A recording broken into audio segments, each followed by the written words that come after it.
皆さんごきげんよう、上川薫です。今回取り上げる話題は、ロシアがいかに国際的に孤立しているか、そして真の同盟国がないかといった点について言及していこうと思います。なお、この話については、2つの目線を皆さんにご提供しようと思います。それは、報道されている話として、ウクライナに対する軍事支援が広がっているし、またその質も向上しているよという話から、一方においてロシアに対する報道されていない話というところから、ロシアの真の友人と呼べるような同盟国が存在しないというお話を解説していきます。今回の動画を見ていただければ、ロシアが今後どのような国になっているのか、そのことについてより理解を深めることができると思います。まずはウクライナに対する支援がどのように広がっているか、その質が向上しているかについてから見ていきましょう。ウクライナに対する支援の広がりといった点については、まずは支援を行うようと言っている国が増えていることを挙げることができます。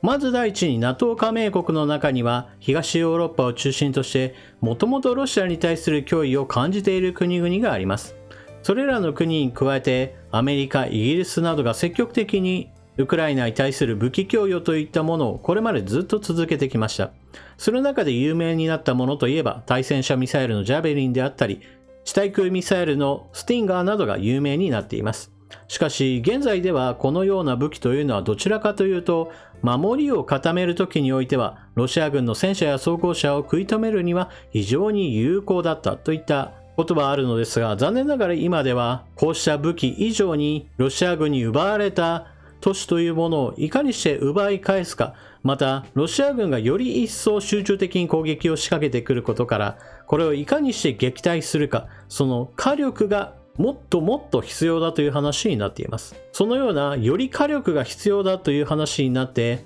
これまでよりも拡充されようとしている支援というのが榴弾砲です。榴弾砲というのは基本的には離れた距離20キロ、30キロ先の目標物に対する砲撃を行うための兵器です。今回のウクライナにおける戦いにおいては、ドローンを使って現地の状況をよりつぶさに観察することによって、砲撃による威力というものがより高まっているのが一つの特徴です。ですから、ロシア軍の戦車がいっぱい来たぞといった時に、榴弾砲がたくさんあれば、これらを一気に撃退することがより可能になるわけです。この榴弾砲の支援についてはアメリカ、イギリス、カナダなどが名乗りを上げています。これらの国々はウクライナ軍の兵士に訓練をした上でウクライナへ送り、訓練済みの兵士が教官となってさらに他の兵士へと使用方法を伝えるということが決定しています。この榴弾砲といったものについてもさらに上位版があります。それが自走砲です。榴弾砲というのはどうしても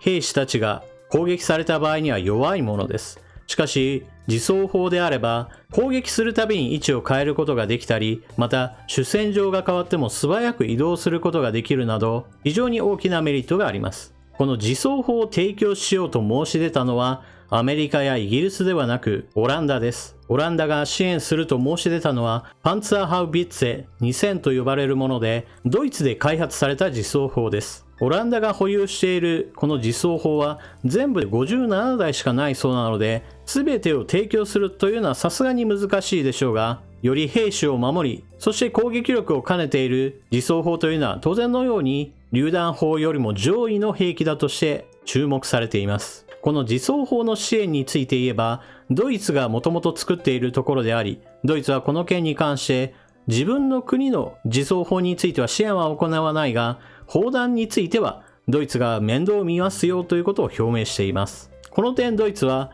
このタイプの自走砲を150両程度保有しており、製造しているメーカーからも新しく製造した分を納入するから今保有している分をウクライナへ提供してはどうかといった提案などもされていたそうです。ところがドイツはこの点に関して言えばメーカーからの提案を却下したそうです。現在のドイツはウクライナを支援するよと口では言いますし、また武器支援なども行ってはいるのですが、特に重火器、非常に強力な武器については提供を断る傾向にあります。例えばドイツが持っている戦車はレオパルド1からレオパルド2へと移行していったわけで、その時にレオパルド1は現在のところ主力の兵器としては引退し保管状態にあります。メーカーはこの件に関して、レオパルト1であれば50両程度現在でも保管しており、3ヶ月も時間をもらえれば整備してウクライナへ送れるよといったことをドイツ政府に対して提案したそうです。この件に関してもドイツ政府としては、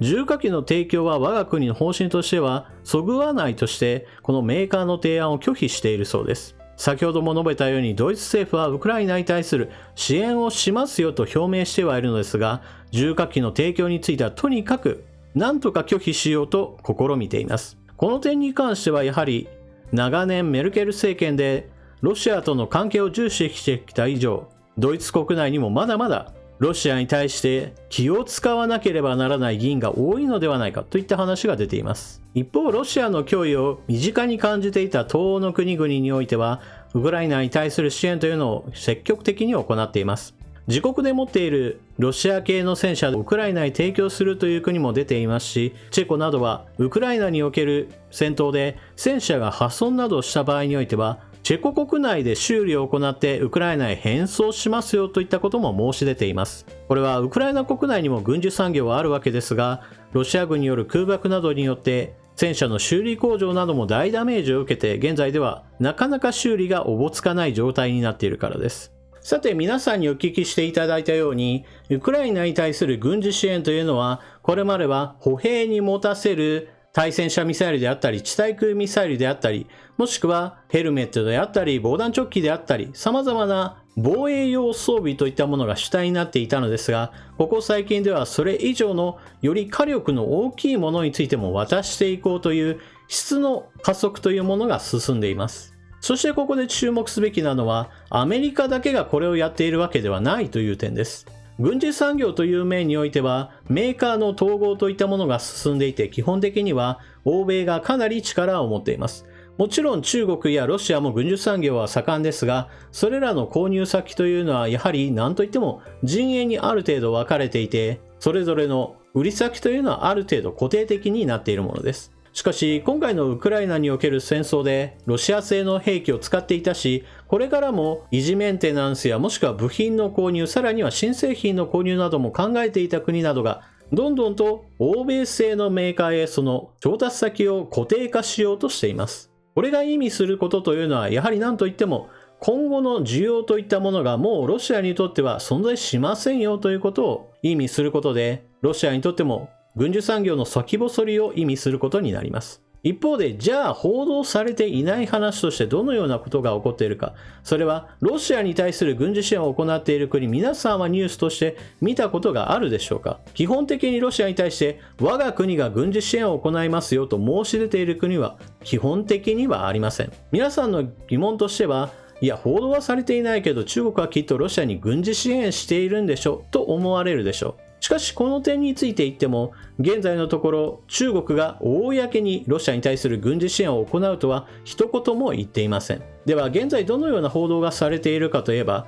中国に対してはロシアに軍事支援をするんじゃないぞという釘を刺す発言というものは基本的にはニュースになっています。もしも中国が大々的にロシアに対する軍事支援を実施していたとすれば、このような話にはなりません。そもそも軍事支援をするなとはっきりと明言して批判を行うこととなるでしょう。そのような話が出ないということは基本的には実際のところ軍事支援には踏み切っていないでしょう。ただし中国としても基本的には全くロシアを無視するわけにはいかないので、食料などについてはある程度の支援は行っているそうです。何しろ初期においてはロシア軍の戦闘糧食が10年前のものがこんなにいっぱいあって、もうロシア兵も食べられないよなんていう話も出てきたぐらいですから、ロシア兵が飢えないように戦闘糧食の支援などを行ったのではないかといった話があります。ただし中国品質の食料品はちょっとねというふうなことも私は思ってしまいます。ではロシアに対する軍事支援を行っている国というのが本当に存在しないかといえばそういったわけではありません。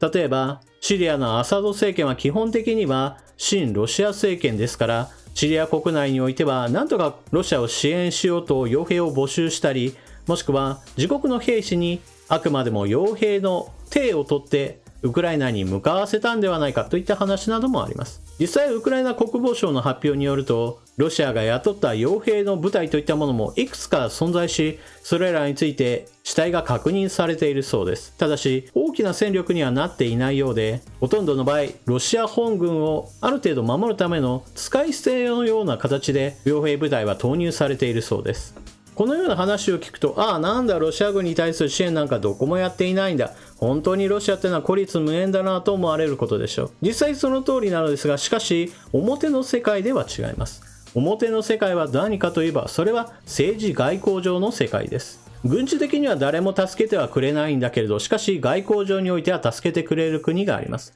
その代表格として呼ばれるのが中国であったり、もしくは元々の共産主義国家仲間としてのキューバであったり、もしくはアフリカにおける独裁国家などもロシアとの関係が深く、国連の場においても真っ向からロシアに対する非難に反対していたりもします。しかし、これらの国々というのは基本的にはロシアにとってほとんど助けになりません。ロシアが助けてくれたら一番嬉しいなと思っている中国にしても、軍事支援を実質的には全然しなくって、一方において政治外交上においては基本的には擁護する立場にとどまっている理由というのは何といってもロシアを助ける利益が一切存在しないからです。これまでロシア軍はウクライナに侵攻してきたわけですが、しかし明らかにその戦いというのは目論見が外れて短期決戦ではありません。もはやその戦いは長期化することを前提にしなければならないものになりました。つまり戦えば戦うほどロシアと欧米との亀裂が深まることによって、どちらに味方すれば自分の国にとって利益になるかというのを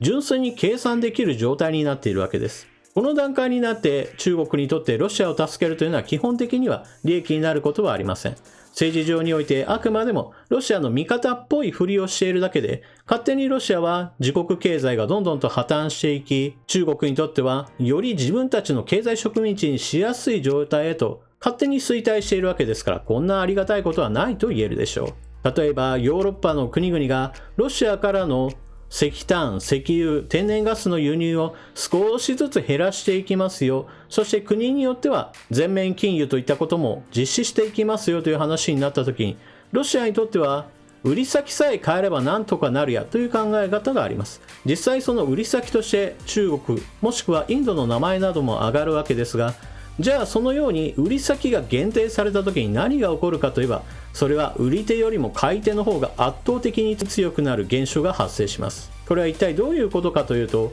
中国にしてみれば別に石炭であろうと石油だろうと天然ガスだろうと、世界中の多くの国々とお金さえ出せば買える状態にあるわけで、その中にあってロシア産のものを他の国よりも高く買う理由など存在しません。ましてや他の国が買ってくれないよという状態になっているロシアに対しては、むしろ他の国もよりも安く売ってくれないとうちでは別に買う理由ないよとはっきり言えるわけです。別に中国にしてみればロシアが売ってくれなくても別に構わないわけです。そのぐらい強気のことが言える状態なわけです。このような現象はすでに始まっていて、ロシアはインドに対して他よりもはるかにディスカウントした値段で買ってくれないかといったことを持ちかけていたそうです。インドはこの件に関しては他よりもはるかに安く売ってくれるんだったらそれはインドの国益に買うんだから買ってもいいよというような返事をしたそうです。このあたりは国際情勢上からインドはロシアの味方をするのかと批判されるわけですが、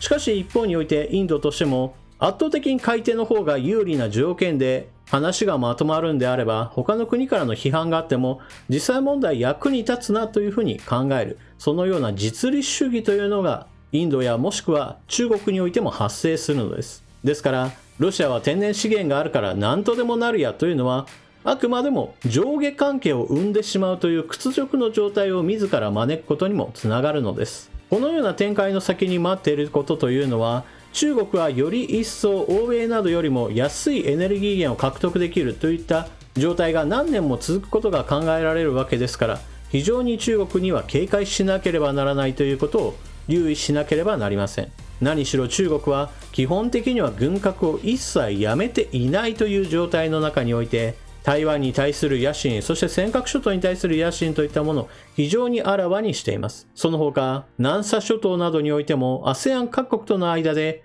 より自国の領域を広げようと軍拡を進めてきています。それは政治上においても外交上においても軍事上においても一切圧力を恐れないという態度を見せている状態であり、安くエネルギー源をロシアから購入できる状態というのを何十年も獲得できるのであれば、今は中国としてはロシアが勝手に転んで、そして弱って自国のコントロール下にできれば、こんな嬉しいことはないと高笑いをしているんだと私は思っています。直近の出来事としては、ウクライナにおける戦争をいかにしてロシア軍の破綻を導くかといったことが大事なわけですが、一方においてその先にあるのは、中国が衰退したロシアを苗床として、より自国にとってより多くの養分を得るということで、中国の脅威が高まる可能性が出てきていることです。このような短期的な目線と長期的な目線というのはどちらもある程度持っておくことが、今後の日本のことを考えるときに役に立つと私は思います。この動画の趣旨としては、基本的にはロシアは自らの戦略の失敗により真の仲間を得ることもなく衰退していくということが見えてきているわけですが、一方じゃあ日本のことを振り返った時に、ロシア軍による本格的な侵攻が起こっているというこの現実を前にしても、国内において防衛予算を一気に増やしましょうという話がなかなか前に進んでいなかったり、ロシア側の情報機関の工作員が様々な国にいることによって情報戦が展開されているというこの現実を前にしても、日本においてさあ対スパイ法を作りましょうであるとか、本格的な情報機関を作りましょうといった本来専守防衛の範囲にあるような対スパイ対策といったことすら前になかなか進まないということをより心配しなければならないと私は思います。皆さんは今回の話を聞かれてどのようなことを思われたでしょうか。ぜひともコメントしていってください。それでは動画を最後までご視聴いただきありがとうございました。チャンネル登録していない方はぜひともチャンネル登録を。そして動画を見終わった方はぜひとも評価ボタンのクリックをよろしくお願いします。それでは次の動画でまとめにかかりましょう。またね。